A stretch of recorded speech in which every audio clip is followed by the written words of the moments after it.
Hey, good morning, everybody. I hope you're having a fantastic Wednesday. My name is Jade Alberts. I'm a business strategist from Calgary, Alberta, and I love helping small businesses grow and succeed. I started this Facebook Live telling it like it is to share the knowledge that entrepreneurs and small businesses have, and it has been a really good success, and a lot of people have commented on it. I'd like to thank Rogers Insurance for being a sponsor as well. They provide the human touch to insurance, so give them a call and somebody will answer the phone and make sure you're directed to the right spot. I will tell you a little bit more about that later on in the show. Today's Telling It Like It Is guest is Dean Duffin from Linear Logistics. Dean, how are you today? Doing well, Jade. How are you? Well, I can't complain. It's not snowing and looks like it's going to be plus 12 next week. So I'm pretty pumped about that. Perfect. Hopefully the snow that's here will melt then. Yeah, I'm tired of shoveling and it's not even Halloween yet. So it's like, oh, come on already. So anyways, I'll give a quick little introduction for Dean here, and then we'll get underway. Dean went to the University of Alberta for a Bachelor of Commerce, which a major in international business and a minor in new venture creation. He moved to Calgary to ride mountain bikes, rock climb, fly fish on the bow. He got a job in third-party logistics for a Fortune 500 company based out of the States, where he met his partner, Andrew Wheatley, and they started Linear Logistics from there. They've been responsible for driving growth at all companies they've worked at. So they decided to start Linear Logistics 5 years ago. So I know your bio says pretty simple, and everybody in Calgary loves doing all that fun stuff. And it can't be that simple as, hey, let's just start it. How did you come up with your capital, or really tell us how you started Linear? Well, there's kind of two questions there. Yeah, why we chose to start Linear was Andrew and I just realized one day that we were compensated and told every day our job was to grow the company, right? Provide the growth, come up with the new ideas, go out and get the new business and figure out how to manage it. So we just got talking one day that since that's our job, we might as well do it for ourselves. We just really like to have an impact on the organization we're working for. And we just felt that if we were at a smaller startup level company, we could really have a positive impact on our surroundings and the direction the organization is going to take. The big companies are really good doing what they do, but the part that we're passionate about is the smaller, more nuanced pieces of the puzzle. So that was kind of the motivation to start the company. And then when it came to capital, it was just, beg, borrow, and steal, and come up with anything we could, the houses, the personal guarantees, just to get it out of the gate. So I guess I just kind of want to expand on that a little more. What was yours and Andrew's, train of thought when you were kind of looking for capital? Was it, were you pretty worried? Were you saying, oh my goodness, is it all or nothing? Here we go. Yeah, those are stressful days. The business plan is key. It's such a small thing, and then everybody labors on it. But you've got to know the numbers of the industry you're choosing. And because we've done nothing but run P&Ls in our industry for 10, 15 years, we really understood where the numbers came from and what we were capable of. And when you transition to a startup company, you kind of hope people from around the industry might follow you to it because it's a good story. But they don't always do. There's other reasons they won't, etc.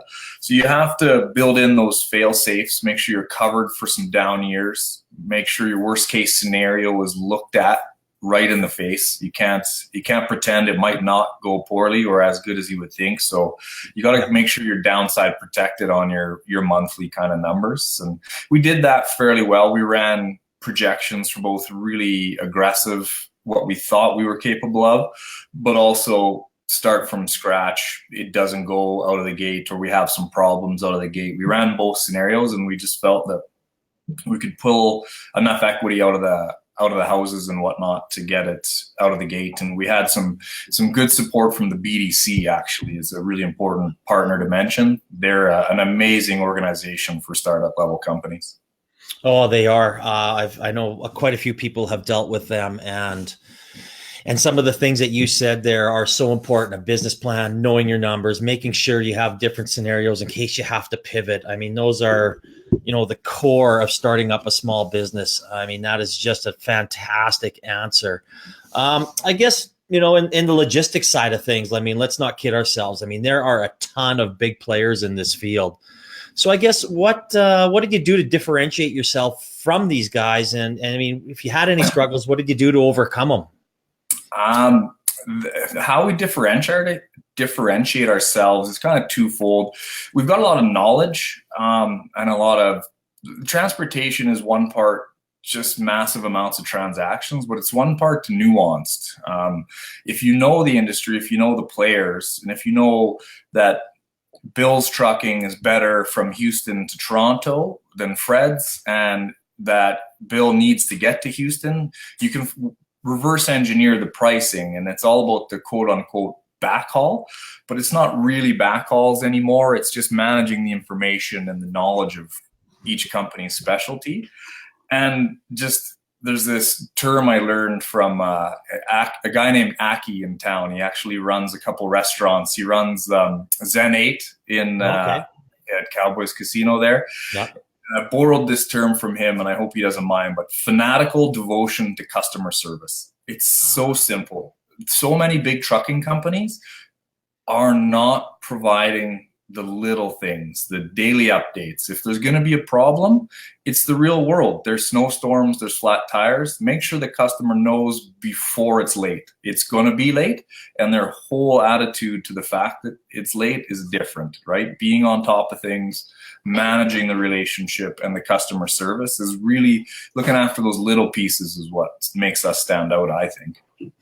Oh, that is so true. I mean, customer service is something that, I think that some of these companies are actually losing, and I think that has to go with some of the technology that comes with today, losing that face to face, or that, picking up the phone and sending and talking to them rather than just saying, hey, oh, it's going to be late, and sending an email and just letting someone stew over that email for 2 or 3 hours.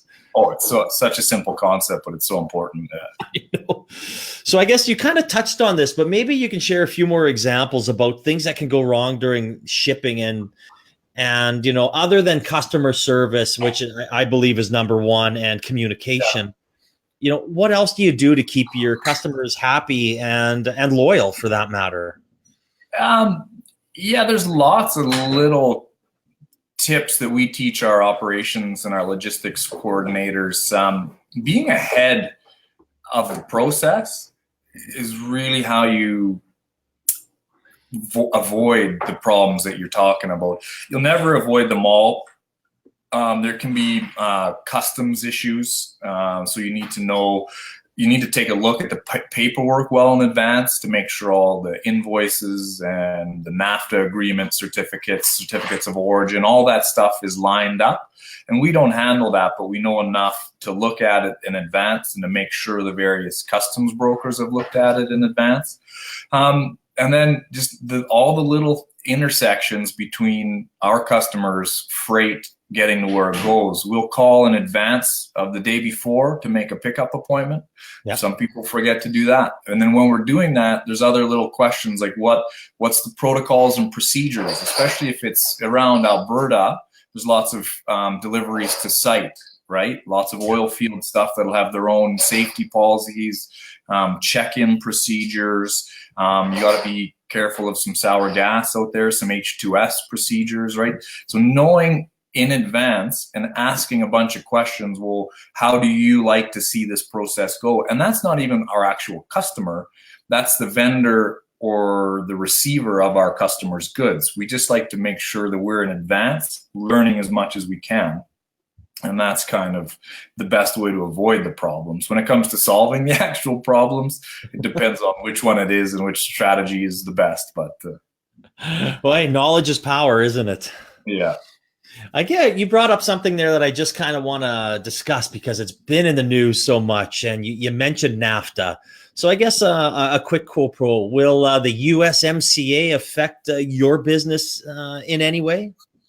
It always affects it. It already has affected it. It's had a big impact leading up to and during the negotiations when all the tariffs were flip-flopping and coming into place and going out of place and whatnot. There was big short-term movements of product, especially the steel, and as it relates to Alberta, lots of pipe.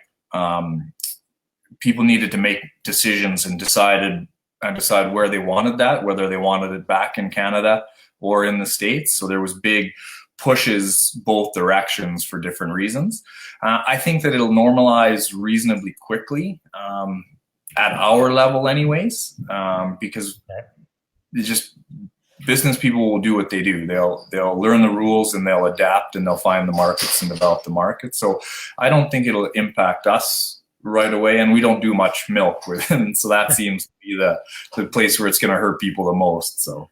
Oh, it's interesting to get feedback from you on that. Just you don't get to talk current events a whole lot with the people I chat with. So I guess what's next for yourself, Andrew, and Linear Logistics? Well, we've got a really enviable position right now, whereby we've got a really, really strong team in Calgary. We've got a lot of knowledge, a lot of know-how, a lot of passion to grow our company. So we're actually going to kind of take our expertise and divide it a little bit. We're going to go geographically, we think. We're going to open an office in Toronto just to take advantage of a different time zone. It's a much bigger market. So we've got the toeholds there. And then we'll probably do the same to the other coast, open a Vancouver branch within a couple of years. And then the one we really want to do, but we're the most excited about, but also hesitant, is we'd like to open in Houston, incorporate in the States, because we're having such great success here in Calgary, and many of our biggest customers are actually just subsidiaries of big Houston-based companies anyways. Yeah. So we're just, lots of people just refer to Calgary as, Houston Junior. So we feel that our business model and our expertise would really go well down there as well. So yeah, we're looking at potentially kind of geographically diversifying. Well, that's exciting. That's it's good to hear. I mean, I was having at our founders coffee there, we were having a little chat about, how some of the small businesses are really optimistic, not only thriving, but expanding. So I guess you're another great example of that. That's excellent. Yeah. And we're small enough still that we can grow through the macroeconomic issues, but we think that we're optimistic that things are going to get busy again here soon. We saw a big uptick a couple of months ago.